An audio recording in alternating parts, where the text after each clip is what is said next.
प्राचीन समय की बात है। उज्जैन के राजा विक्रमादित्य अपने साहस और न्यायप्रियता के लिए प्रसिद्ध थे। एक दिन एक तपस्वी ने उन्हें एक विशेष कार्य सौंपा। उन्हें एक बेताल को पकड़कर लाना था जो शमशान में एक पुराने पीपल के पेड़ पे उल्टा लटका रहता था। राजा विक्रम ने बिना किसी डर के शमशान की ओर प्रस्थान किया। जब वे बेताल को पकड़ कर ले जाने लगे तो बेताल ने चालाकी से कहा, राजन, मैं आपको रास्ते में एक कहानी सुनाऊंगा, लेकिन यदि आपने कुछ भी बोला तो मैं वापस पेड़ पर चला जाऊंगा। राजा चुपचाप चलने लगा।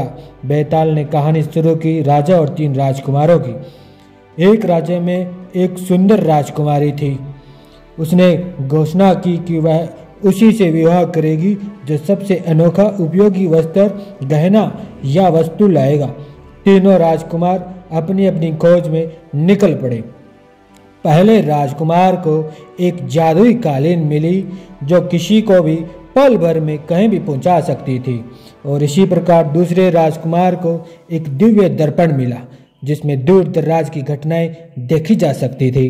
तीसरे राजकुमार को एक दिव्य औषधि मिली जो मरे हुए व्यक्ति को जीवित कर सकती थी। ऐसे जब वो लौटने लगे तो उन्होंने देखा कि राजकुमारी बीमार पड़ी है।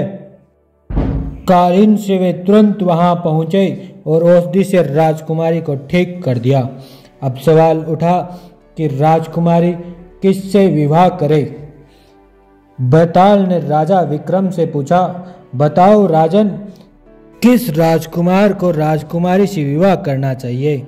राजा विक्रम कुछ देर सोचते रहे और फिर बोले, राजकुमारी को तो तीसरे राजकुमार से विवाह करना चाहिए, क्योंकि पहले वे दूसरे राजकुमार ने केवल साधन जुटाए, लेकिन तीसरे राजकुमार की औषधि ने जीवन दिया।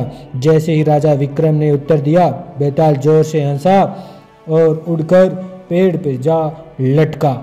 राजा एक बार फिर उसी पीपल के पेड़ के पास लौट कर आए और फिर उसे उठाकर अपने साथ वापस चल दिए।